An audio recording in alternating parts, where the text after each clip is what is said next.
നിങ്ങൾ വാർത്ത കേട്ട് കാണും. അതായത് ബംഗ്ലാദേശിന് ടാരിഫ് 0 കൊടുത്തു അമേരിക്ക. മനസ്സിലാക്കുക, ഈ ബംഗ്ലാദേശിൻ്റെ ടാരിഫുമായി ബന്ധപ്പെട്ട് ഏകദേശം അവർക്ക് ടാരിഫ് 19%, ഇന്ത്യയെക്കാളും കൂടുതലാണ്. അതുകൊണ്ട് ഇന്ത്യൻ ഗാർമെൻറ്റ് സെക്ടർ വലിയ രീതിയിൽ അമേരിക്ക അക്സെപ്റ്റ് ചെയ്യും എന്നൊക്കെ ഇന്ത്യയുടെ കോമേഴ്സ് മിനിസ്റ്റർ പീയൂഷ് ഗോയൽ പല ആവർത്തി ഇന്ത്യൻ മീഡിയയിൽ കൂടിയും ന്യൂസ് ഏജൻസിയിൽ കൂടെയും പറഞ്ഞിട്ടുണ്ട്. നിങ്ങളിതെല്ലാം കേട്ട് കാണും. എന്താ ഈ ബംഗ്ലാദേശിനെ പറ്റി പറയാൻ കാരണം 2-3 ഇഷ്യൂ ആണ് പ്രധാനമായിട്ടുള്ളത്. ഇപ്പം ഇന്ത്യ ചൈന കഴിഞ്ഞാൽ ഏറ്റവും കൂടുതൽ ഗാർമെൻറ്റ് എക്സ്പോർട്ട് ചെയ്യുന്ന രാജ്യം ബംഗ്ലാദേശാണ്. അതാണ് അതിൻ്റെ പ്രാധാന്യം. ബംഗ്ലാദേശിൽ വേജ് കുറവാണ്. അതായത് ഇന്ത്യയുടെ അത്രമാത്രം ശമ്പളം കൊടുക്കണ്ട. മൂന്നാമത്തെ ഫാക്ടർ, ബംഗ്ലാദേശ് ഉണ്ടാക്കുന്ന ഗാർമെൻറ്റ്സ്, അവർ എക്സ്പോർട്ട് ചെയ്യുന്ന ഗാർമെൻറ്റ്സ്, അതിൻ്റെ കോട്ടൺ എന്ന് പറയുന്നത് ഇന്ത്യയിൽ നിന്നുമാണ് പോകുന്നത്. ഇതാണ് മേജറായിട്ടുള്ള ക്രൂഷ്യൽ 3 ഫാക്ടേഴ്സ് ഉള്ളത്. അത് ഇന്ത്യൻ സൈഡിൻ്റെ കാര്യമാണ് പറയുന്നത്. ഇന്ത്യ എന്തുവാണ്, ഇന്ത്യൻ മന്ത്രിയും ഇന്ത്യൻ പീയൂഷ് ഗോയലും അതേപോലെ തന്നെ ഇന്ത്യയിലെ പല എക്സ്പേർട്ടുകളും, അതായത് മോദി ഗവൺമെൻറ്റിനെ പിന്തുണയ്ക്കുന്ന എക്സ്പേർട്ടുകൾ വലിയ രീതിയിൽ പറഞ്ഞു. അതായത് ഗാർമെൻറ്റ് സെക്ടറിൽ, എക്സ്പോർട്ട് സെക്ടറിൽ ഇന്ത്യക്ക് വലിയ രീതിയിലുള്ള ആധികാരികത ഉണ്ടായിട്ടുണ്ട് അമേരിക്കൻ ട്രേഡ് ഡീലുമായി ബന്ധപ്പെട്ട്. എൻ്റെ പ്രധാനപ്പെട്ട ഒരു ഇന്ത്യൻ വശം എന്ന് പറയുന്നത് നമ്മൾ മനസ്സിലാക്കേണ്ടത്, അതായത് വളരെ ലേബർ ഇൻറ്റൻസിറ്റിയുള്ള ഒരു ഫീൽഡാണ് ഈ ഗാർമെൻ്റ് എന്ന് പറയുന്നത്. വലിയ ഹ്യൂജ് നമ്പർ ജനങ്ങൾക്ക്, ഇന്ത്യക്കാർക്ക് ജോലി കിട്ടും. കാരണം ഇതൊരു സർവീസ് സെക്ടറാണ്. ഇത്രയും പേര്, പെണ്ണുങ്ങളോ ആണുങ്ങളോ ഒക്കെ ഇരുന്ന് ജോലി ചെയ്താണ് ഈ ഗാർമെൻ്റ് ഉണ്ടാക്കിയെടുക്കുന്നത്. അമേരിക്കൻ മാർക്കറ്റാണ് നമ്മുടെ മേജറായിട്ടുള്ള മാർക്കറ്റ്.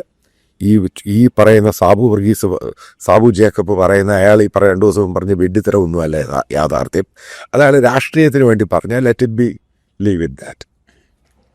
അതായത് ഇന്ന് പോലും സാബു ജേക്കബ് യൂറോപ്പിലോട്ട് ഒരു പീസ് കഷ്ണം തുണി അയക്കാത്ത ആളാണ് ഈ പറഞ്ഞേക്കുന്നത്. പെട്ടെന്ന് അത് തുറക്കും, ഇത് തുറക്കും, അത് തുറക്കും.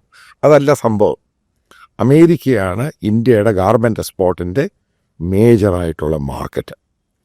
അതിനകത്ത് നമ്മൾ അമേരിക്കയിലെ പല കമ്പനികളിൽ, പല സ്റ്റോറുകളിൽ പോവുകയാണെങ്കിൽ, വാൾമാർട്ട് ആണെങ്കിലും കോസ്റ്റ്കോ ആണെങ്കിലും മറ്റേത് ഷോപ്പിൽ പോവുകയാണെങ്കിലും നമുക്ക് ഇന്ത്യയിലുണ്ടാക്കാൻ മെയ്ഡ് ഇൻ ഇന്ത്യ എന്ന് പറഞ്ഞ സാധനം നമുക്കത് കാണാനും പറ്റും. അത് അടുത്ത സംഭവം, ഇന്ത്യയെക്കാളും ടാക്സ് കുറവായതിൻ്റെ പേരിൽ നമുക്ക് ഇന്ത്യയിൽ മേടിക്കുന്നതിനേക്കാൾ ലാഭമായിട്ട് അമേരിക്കയിൽ മേടിക്കാം. ഞാനത് ചെയ്തിട്ടുണ്ട്. ഞാനത് ചെയ്യുന്ന ഒരാളുമാണ്. കാരണം ഇതേ സാധനം ഇന്ത്യയിൽ വാങ്ങുവാണെങ്കിൽ, ഇവിടുത്തെ ഷോറൂമിൽ മേടിക്കുകയാണെങ്കിൽ ടാക്സ് കൂടുതലാണ്. പക്ഷേ അത് അമേരിക്കയിൽ മേടിക്കുകയാണെങ്കിൽ ടാക്സ് കുറവാണ്. ഓക്കെ, അതവിടെ നിൽക്കുക. അപ്പോൾ നല്ലൊരു സെക്ടറാണ് ഇന്ത്യക്കാർക്ക് ഇത്രമാത്രം ജോലി കിട്ടുന്ന ഒരു സെക്ടർ. ഇനി ബംഗ്ലാദേശിൻ്റെ ഗാർമെൻറ്റ് സെക്ടറിലോട്ട് പോവുകയാണെങ്കിൽ, അതായത് എക്സ്പോർട്ട് സെക്ടറിലോട്ട് പോവുകയാണെങ്കിൽ, ഞാൻ ആദ്യമേ അതിൻ്റെ ഒരു പ്രധാനപ്പെട്ട പോയിന്റ് പറഞ്ഞു. അവരുടെ മെറ്റീരിയൽ പോകുന്നത് ഇന്ത്യയിൽ നിന്നാണ്. അതായത് ഗുജറാത്തിൽ നിന്നും, പഞ്ചാബിൽ നിന്നും, മഹാരാഷ്ട്രയിൽ നിന്നാണ്. കോട്ടൺ കർഷകരാണ് ഈ സാധനം അയക്കുന്നത്. അതായത് ഇന്ത്യയിലെ കോട്ടൺ കർഷകർക്ക് ഗവൺമെൻറ് ഓഫ് ഇന്ത്യയും സ്റ്റേറ്റ് ഗവൺമെൻറ്റും സബ്സിഡി കൊടുത്തിട്ടുണ്ട് നല്ല പോലെ. കാരണം ആ ഒരു സെക്ടറിലാണ് ഏറ്റവും കൂടുതൽ കർഷക ആത്മഹത്യ നടന്നത്. പക്ഷേ ഏറ്റവും കൂടുതൽ ഇന്ത്യൻ കോട്ടൺ മെറ്റീരിയൽ ഇന്ത്യയിൽ നിന്ന് വാങ്ങുന്നത് ബംഗ്ലാദേശുമാണ്. മനസ്സിലാക്കുക, ഇന്ത്യയിലെ ചില ഊളകൾ, ചില മലയാളം യൂട്യൂബ് ചാനലൊക്കെ പറയുന്നത് കേട്ടു, ഇന്ത്യ അത് ഫ്രീ ആയിട്ടൊന്നുമല്ല, ഇന്ത്യ ഒരു സാധനം ഒന്നും ഫ്രീ ആയിട്ട് ബംഗ്ലാദേശിന് കൊടുക്കുന്നില്ല. ഇതെല്ലാം അഡ്വാൻസ് പണം വാങ്ങിയിട്ടാണ് ഇന്ത്യ ഇത് കൊടുക്കുന്നത്. അതായത് ഒരു യുക്തിയുമില്ലാത്ത ബിഡ്ഡുകൾ പലതും അടിച്ചു വിടുന്നൊരു സംഭവമാണ്. അതേപോലെ രണ്ടാമത്തെ പോയിന്റ്, ഇന്ത്യയുടെ സവാള, അതായത് നിങ്ങൾ കണ്ട് ചുമന്നുള്ളി എന്ന് പറയുമ്പോൾ ആ സംഭവം, അത് ഏറ്റവും കൂടുതൽ ഏകദേശം 13 ലക്ഷം ടൺ ഇന്ത്യയിൽ നിന്നും എല്ലാ വർഷവും ബംഗ്ലാദേശിന് പോകുന്നുണ്ട്. കഴിഞ്ഞിടയ്ക്ക് ബംഗ്ലാദേശ് ഗവൺമെൻറ് 2ഓളം ഐറ്റംസിന് അവർ അധിക ടാരിഫ് ഏർപ്പെടുത്തി. അതായത് നമ്മുടെ ടാരിഫ്, ഈ ട്രേഡ് ഡീൽ നടക്കുന്നതിന് മുമ്പുണ്ടായ സംഭവമാണ്. ഒന്ന്, ഇന്ത്യൻ സവാളയ്ക്ക്, അതായത് ഇന്ത്യൻ ഉള്ളിക്ക് അവർ പല പോർട്ടുകളിലായിട്ട് പല രീതിയിലുള്ള 20%, 25%, 30% വെച്ച് ഇന്ത്യൻ ചുമന്നുള്ളി, അതായത് സവാളയ്ക്ക് അവർ ടാരിഫ് ഏർപ്പെടുത്തി. ഈ ടാരിഫ് ഏർപ്പെടുത്തി കഴിയുമ്പോൾ, ഞാൻ ഡൽഹി ജീവിക്കുന്ന ഒരാളാണ്, ഇവിടെ മാർക്കറ്റിൽ 1 കിലോയ്ക്ക് സവാളയ്ക്ക് 20-25 രൂപയായിരുന്ന സവാള ഇത് ഏർപ്പെടുത്തിയോടുകൂടി കഴിഞ്ഞ 1 മാസം, അതായത് 2 ആഴ്ച, 1 മാസം 1.5 മാസം മുമ്പാണ് ഏർപ്പെടുത്തുന്നത്. അത് പെട്ടെന്ന് 5 കിലോ പാക്കറ്റിന്, 5 കിലോ ചെറിയ ചെറിയ ചാക്കിനകത്ത് കെട്ടി വരുന്നത്.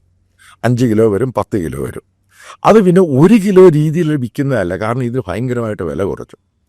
അപ്പോൾ ഈ 5 കിലോയ്ക്ക് ഈ ഏകദേശം അവർ 30 രൂപ, 40 രൂപ, 50 രൂപ, അതേപോലെ 10 കിലോയ്ക്ക്, അതായത് 10 കിലോ ഇതിൻ്റെ കെട്ടിന് ഏകദേശം 100 രൂപയ്ക്ക് വിൽക്കാൻ തുടങ്ങി. കാരണം ഇന്ത്യയിൽ ഇത് സർപ്ലസായി.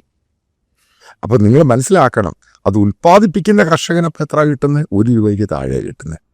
പിന്നെ ട്രാൻസ്പോർട്ടേഷൻ കോസ്റ്റും എല്ലാം കൂടെ അഡീഷൻ ചേർത്താണ് പിന്നെ ഈ പറയുന്ന വില വളരെ ചീപ്പായിട്ട് ഡൽഹി മാർക്കറ്റിൽ കിട്ടുന്നത്.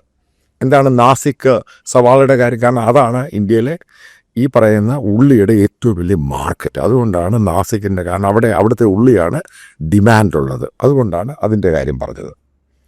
ഇനി രണ്ടാമത്തെ പ്രധാന ക്രൂഷ്യലായിട്ടുള്ള പോയിന്റ്, അതായത് ഞാൻ പറഞ്ഞു കഴിഞ്ഞു, ഇന്ത്യയിലുള്ള ബംഗ്ലാദേശിൽ അവിടെ ഗാർമെൻറ്റ് ബിസിനസ് നടത്തുന്നതിൽ ഏകദേശം 50% ഇന്ത്യക്കാരാണ് ചെയ്യുന്നത്. കാരണം ചീപ്പ് ലേബറാണ്. പിന്നെ അവരുപയോഗിക്കുന്ന അവരുടെ വർക്കിൻ്റെ ക്വാളിറ്റി എന്ന് പറയുന്നത് ഇന്ത്യൻ ക്വാളിറ്റിയുമായിട്ട് കമ്പയർ ചെയ്യുമ്പം ഒരു പിടി മുകളിൽ നിൽക്കുന്നു എന്നാണ് പറയുന്നത്. ഇതിനെപ്പറ്റി എനിക്ക് കൃത്യമായിട്ടെന്ന് പറയുന്നത്, ഞാനൊരു ഗാർമെൻറ്റ് ഡൽഹിക്കാരനായ ഒരാളവിടെ ഗാർമെൻറ്റ് എക്സ്പോർട്ട് ചെയ്യുന്ന ആളോട് സംസാരിച്ച് കഴിഞ്ഞപ്പം അത് പറഞ്ഞ സത്യമാണ്. അതിൻ്റെ അകത്ത് ഘടകം എന്ന് പറയുന്നത് അവർ അമേരിക്കൻ കോട്ടനും കൂടെ മിക്സ് ചെയ്തിട്ടാണ് ഇത് ഉണ്ടാക്കുന്നത്. അതായത് അമേരിക്കൻ കോട്ടന് അതായത് നേരത്തെ അവരത് വാങ്ങുന്നുണ്ടായിരുന്നു ചെറിയൊരു ടാരിഫിൽ. ഏറ്റവും കൂടുതൽ അത് വാങ്ങിക്കൊണ്ടിരുന്നത് ഇന്ത്യയുടെ ആയിരുന്നു. പക്ഷെ ഇപ്പോഴത്തെ ട്രേഡ് ഡീൽ അനുസരിച്ച് അമേരിക്കൻ കോട്ടൺ മാത്രമേ ബംഗ്ലാദേശ് ഇനി വാങ്ങുകയുള്ളൂ. മനസ്സിലാക്കുക, അമേരിക്കൻ കോട്ടൺ മാത്രമേ വാങ്ങുകയുള്ളൂ. അതേപോലെ ഇന്ത്യൻ കോട്ടൺ പൂർണ്ണമായിട്ടും വാങ്ങണമെന്ന് നിർത്തും. ഇപ്പം നമ്മുടെ ഉള്ളിയുടെ സെക്ടർ ഞാൻ പറഞ്ഞു, രണ്ടാമത്തെ ഈ പറയുന്ന കോട്ടൺ സെക്ടർ. അപ്പോഴടുത്ത ചോദ്യം, അമേരിക്ക ഇന്ത്യയിലോട്ട് നേരത്തെ കോട്ടൺ എക്സ്പോർട്ട് ചെയ്യുമായിരുന്നു. അത് ഏകദേശം 30% ടാരിഫ്, അത് 10%. ഇപ്പോഴറിയാൻ സാധിച്ച് അത് 0% എന്നിട്ട് പോലും അമേരിക്ക ഇന്ത്യൻ കോട്ടൺ, അതായത് ഇന്ത്യൻ ഗാർമെൻറ്റിന് 18% കൊടുക്കുമ്പോൾ ബംഗ്ലാദേശിന് ഇതേപോലെ അവർ ആ കോട്ടൺ വാങ്ങുന്നു. അവർ തിരിച്ചയക്കുമ്പോൾ അത് സ്റ്റിച്ച് ചെയ്ത് മെറ്റീരിയലായിട്ട് തിരിച്ചയക്കുമ്പം അവർക്ക് 0% കൊടുക്കുന്നു. ഇന്ത്യക്കാർ 18% കൊടുക്കുന്നു. ഓക്കെ, ഇനി ഇന്ത്യൻ എക്സ്പോർട്ടേഴ്സ്, അത് 2 ദിവസം വലിയ ചാടിക്കളിച്ചവന്മാരാണ്. ഇനി എങ്ങനെയാണ് ഈ 18 കോമ്പീറ്റ് ചെയ്ത് ഏറ്റവും ലോവർ വേജസ് ഉള്ള ബംഗ്ലാദേശിനെ കോമ്പീറ്റ് ചെയ്ത് ഇന്ത്യൻ സാധനങ്ങൾ എങ്ങനെ അമേരിക്കയിൽ കോമ്പറ്റീറ്റീവ് മാർക്കറ്റിൽ വിൽക്കാൻ സാധിക്കും? ചോദ്യമുണ്ട്. ഇതാണ് ഞാൻ പറയുന്നത്, വിശ്വഗുരുവിൻ്റെ കാര്യത്തിൽ അയാൾ വെറും വിശ്വഗുരുവാണ്. ഈ 56 ഇഞ്ച് എന്ന് പറയുന്ന ഫ്ലോപ്പ് ഗെയിമാണ് എന്ന് പറയുന്നതിൻ്റെ അടിസ്ഥാന കാര്യം ഇതാണ്. അതായത് 2, 3, 4 ദിവസം കിടന്ന് ചാടിക്കളിക്കുമായിരുന്നു. ആ സംഭവങ്ങളെല്ലാം ഇത് കേട്ട് കഴിഞ്ഞപ്പോഴത്തേക്ക് അവർ നിശബ്ദമായി. ഇനി നമ്മൾ ഈ ബംഗ്ലാദേശിൻ്റെ ജിയോ പൊളിറ്റിക്സും അമേരിക്കയുടെ പ്രാധാന്യവും എന്തുകൊണ്ടാണ് ഇന്ത്യയുമായിട്ട് ബംഗ്ലാദേശിൻ്റെ പ്രാധാന്യമുണ്ട്, ഇതിൻ്റെ അകത്ത് മുഴുവനും റോഡ് മാപ്പും റൂട്ട്സും എല്ലാം വരച്ചിരിക്കുന്ന അമേരിക്കയാണ്. അതിനൊരു കാര്യം ഞാൻ പറഞ്ഞുതരാം. ഇതാണ് ശ്രദ്ധിക്കേണ്ട ഏറ്റവും വലിയ വിഷയമെന്ന് പറയുന്നത്. എന്തുകൊണ്ടാണ് ഇത് സംഭവിച്ചത്? എവിടെയാണ് ഇന്ത്യക്ക് പാളിച്ച ഉണ്ടായത്? അതായത് ഇന്ത്യയുടെ റീജിയൻ, അതായത് നമ്മുടെ neighbours Pakistan, Bangladesh, China, Nepal, Maldives, Sri Lanka. അപ്പം ഈ രാജ്യങ്ങളുമായിട്ട്, അതായത് ഈ പാകിസ്ഥാനുമായിട്ടും ബംഗ്ലാദേശുമായിട്ടും ചൈനയായിട്ടും ഒക്കെ അമേരിക്കയ്ക്ക് ബന്ധമുണ്ട്. പക്ഷെ ഇന്ത്യയുമായിട്ട് എല്ലാ രീതിയിലും അടുത്ത് കഴിഞ്ഞപ്പോൾ അമേരിക്ക പാകിസ്ഥാന് വെപ്പൺ കൊടുക്കാതായി, F-16 കൊടുക്കാതായി. പക്ഷേ അമേരിക്ക ഇന്ത്യ ഗവൺമെൻറ്റിനോട് വളരെ കൃത്യമായിട്ടൊരു കാര്യം പറഞ്ഞു, ബംഗ്ലാദേശിന് ഒരു കാരണവശാലും ചൈനയുമായിട്ടോ പാകിസ്ഥാനുമായിട്ടോ അടുക്കാൻ ഇടവരുത്തരുത്. അത് ഇന്ത്യയെ ബാധിക്കും. അത് ഫ്യൂച്ചറിൽ അമേരിക്കയ്ക്കും അടികിട്ടും. ഇതാണ് അതിൻ്റെ ബേസിക് പോയിന്റ്.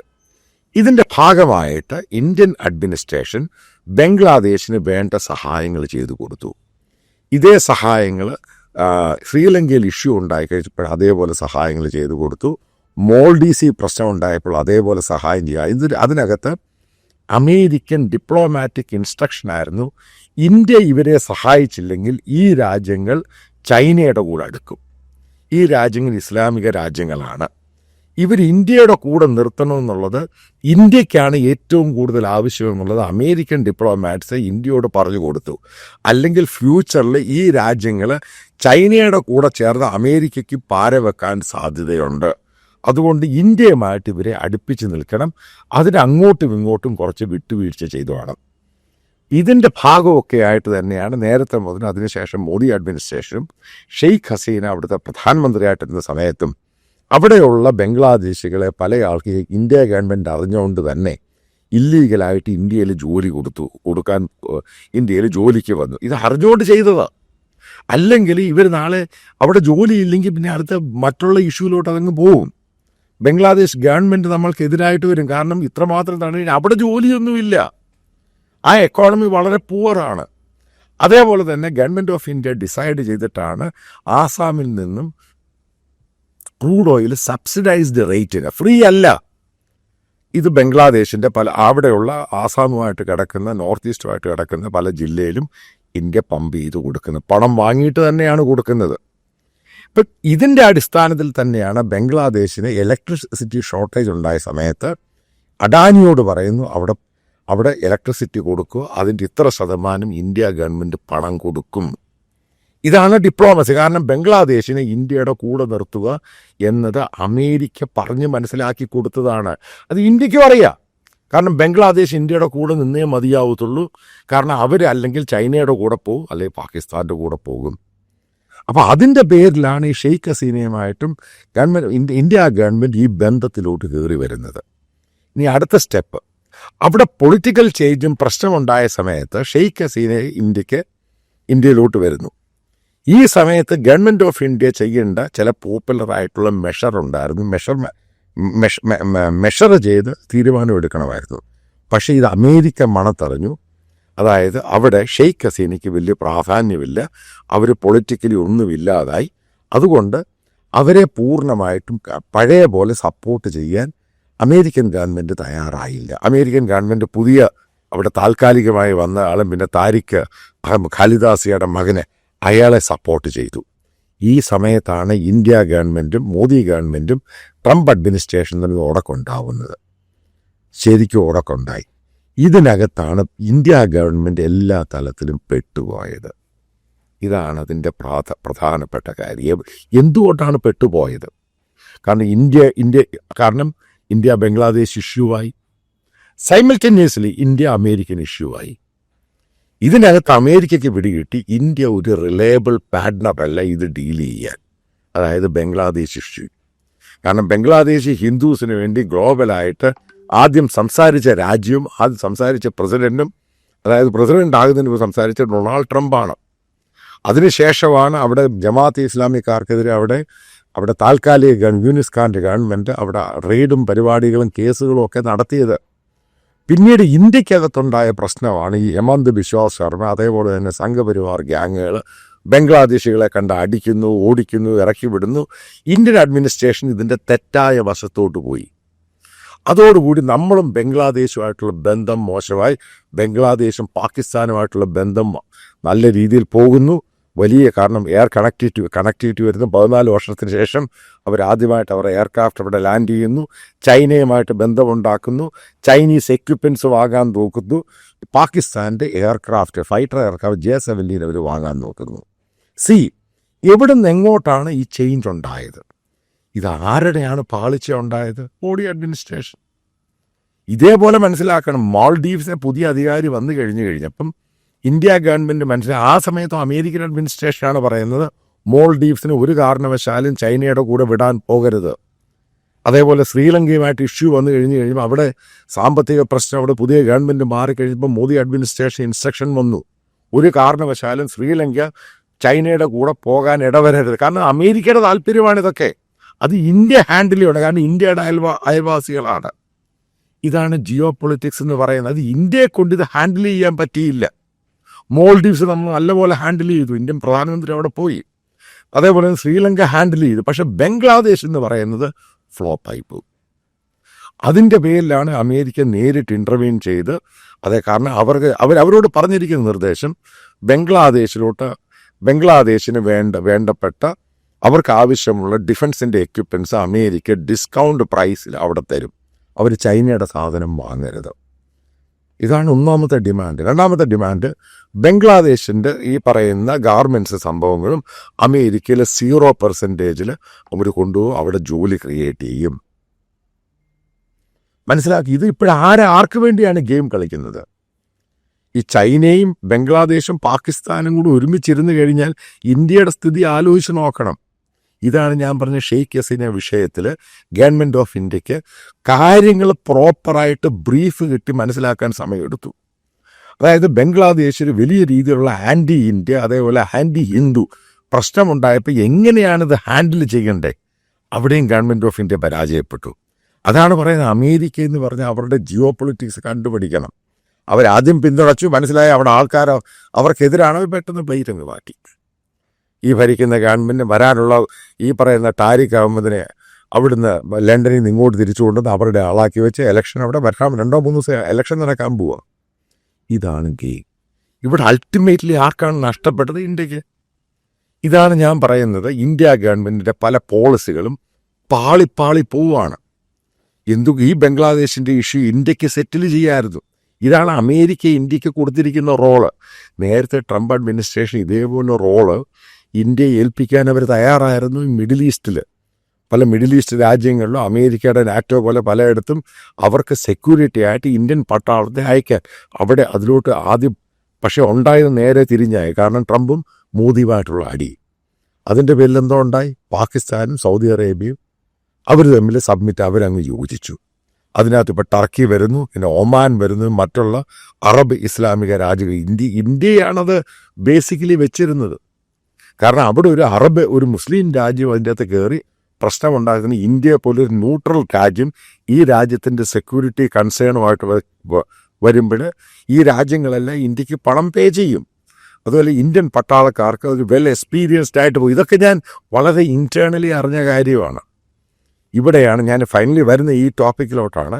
ഈ ബംഗ്ലാദേശിൽ അവസാനം ഉണ്ടായ സിനാരിയോ എന്ന് പറയുന്നത്, ഇന്ത്യയെ കൊണ്ടത് ഫെയിലിയറായി, പ്രോപ്പറായിട്ട് നടത്താൻ പറ്റിയില്ല. കാരണം ബംഗ്ലാദേശുമായിട്ടും അവിടുത്തെ അഡ്മിനിസ്ട്രേഷനുമായിട്ടും മോശമായ റിലേഷൻഷിപ്പായി. അവർ ഇന്ത്യയുടെ എല്ലാ വിസ പോലും സസ്പെൻഡ് ചെയ്തിരിക്കുകയാണ്. ഇതാണ് സ്ഥിതി. അവസാനം അമേരിക്ക അത് നേരിട്ട് കയറി ഇടപെട്ട് അവർക്ക് ടാരിഫ് 0 കൊടുത്തു, ഇന്ത്യക്ക് 18 കൊടുത്തു. കാരണം അവർ നേരിട്ടുള്ള ഡയറക്റ്റ് റിലേഷൻഷിപ്പിലോട്ട്, കാരണം ഇന്ത്യയെ ഏൽപ്പിച്ച് അത് കുളവാക്കി. കാരണം അതിനകത്ത് പ്രധാനപ്പെട്ട കാരണമെന്ന് പറയുന്നത് മോദി ഗവൺമെൻറ്റിൻ്റെ, അതായത് ഫോർകാസ്റ്റ് ചെയ്യാനുള്ള കേപ്പബിലിറ്റി ഇല്ലാതായിപ്പോയി. കാരണം ഇതെങ്ങനെ ഫോർകാസ്റ്റ് ചെയ്യണം, എങ്ങനെ ചെയ്യണം, അത് ഇൻ്റലിജൻസ് ഫെയിലിയർ തന്നെയാണ് ഗ്ലോബലായിട്ട്. ആ ഫെയിലിയറായതിൻ്റെ ഭാഗം തന്നെയാണ് ബംഗ്ലാദേശ് ഇന്ത്യക്കെതിരെ ശത്രുവാകുന്നത്. ഒരു ക്രിക്കറ്റ് മാച്ച് അതൊരു പ്രശ്നം തന്നെയാണ് ഡിപ്ലോമസിയിൽ. ഇത്രമാത്രം ഇന്ത്യക്കകത്ത് പ്രശ്നം ബംഗ്ലാദേശികളെ പറ്റി ഉണ്ടായി, ഇത്രമാത്രം ബംഗ്ലാദേശികൾ ഇന്ത്യക്കകത്ത് ഉണ്ടായെന്ന് മനസ്സിലാക്കണം. അതൊന്നുമില്ലാതെ ബഹളം ഉണ്ടാക്കുന്നു, പബ്ലിക്കാവുന്നു, അതാകുന്നു, ഇതാവുന്നു, പ്രശ്നമാകുന്നു. ആസാം മുഖ്യമന്ത്രിയുടെ വെറും വൃത്തികെട്ട പ്രസ്താവനകൾ, അതോടുകൂടിയാണ് മനസ്സിലാക്കേണ്ടത് ഇന്ത്യൻ ബംഗ്ലാദേശുമായിട്ട് നല്ല അടിയായി. അതായത് പഴയ രീതിയിൽ വരത്തില്ല, അത് ഇന്ത്യയെ കൊണ്ടതിന് കഴിയത്തില്ല. അവിടെ അമേരിക്ക കയറി ഇടപെട്ടു. അത് അമേരിക്കൻ വണ്ടികളും സെക്കൻഡ് ഹാൻഡ് വണ്ടികളും ഒക്കെ ഇനി ബംഗ്ലാദേശിലോട്ട് വരാൻ പോവുകയാണ്. ഇതാണ് യഥാർത്ഥത്തിലുണ്ടായി. ഇതിൽ നിന്ന് ഇത് കേട്ടിട്ട് നിങ്ങൾ പറയണം, ആരുടെയാണ് ഫെയിലിയർ, ആരാണ് മുട്ടുമടക്കിയത്, എന്തുകൊണ്ടാണ് ഇന്ത്യ ഗവൺമെൻറ് ഫൈനലി പോയി, അതായത് ബംഗ്ലാദേശും ചൈനയും പാകിസ്ഥാൻ ഇഷ്യൂയിൽ ഇന്ത്യ ഗവൺമെൻറ് ഫൈനലി പോയി മുട്ടുമടക്കിയത്. ഇന്ത്യ അമേരിക്കയും തമ്മിൽ ട്രേഡ് ഡീലിനകത്ത് ഒരു പ്രധാനപ്പെട്ടൊരു ഇഷ്യൂ ഉണ്ട്. ട്രേഡ് ഡീലിൽ ശരിക്കുള്ള സംഭവങ്ങൾ ഡിസ്ക്ലോസ് ചെയ്യരുത്. അതെന്താ, ഇത് പബ്ലിക് ഡിബേറ്റ് ചെയ്യേണ്ട സാധനമല്ലേ? അതുപോലും പറയാൻ തയ്യാറാകുന്നില്ല. ഇപ്പം എന്ത് വന്നു കഴിഞ്ഞാൽ ഇത് ബംഗ്ലാദേശിന് കിട്ടിയ അഡ്വാൻറ്റേജാണ്, ഇന്ത്യക്ക് കിട്ടിയ തിരിച്ചടി തന്നെയാണ്. ഇതാണ് ഞാൻ പറഞ്ഞത് ഇന്ത്യൻ ഡിപ്ലോമസി, മോദിയുടെ ഡിപ്ലോമസി. ആദ്യകാലത്തുണ്ടായിരുന്ന ഡിപ്ലോമസിൻ്റെ മൂന്നാമത്തെ ടേമിനങ്ങോട്ട് കയറി കഴിഞ്ഞപ്പോൾ ഇത് കുളമായി. ഇതാണ് ഞാൻ പറഞ്ഞത്, വിശ്വഗുരുവായി മാറി. അത് കുരു തന്നെയാണ്, നമ്മൾ ഉണ്ടാക്കിയെടുത്താണ് ഗുരു. ആ ഗുരുവാണ് കുരുവായി മാറിയത്.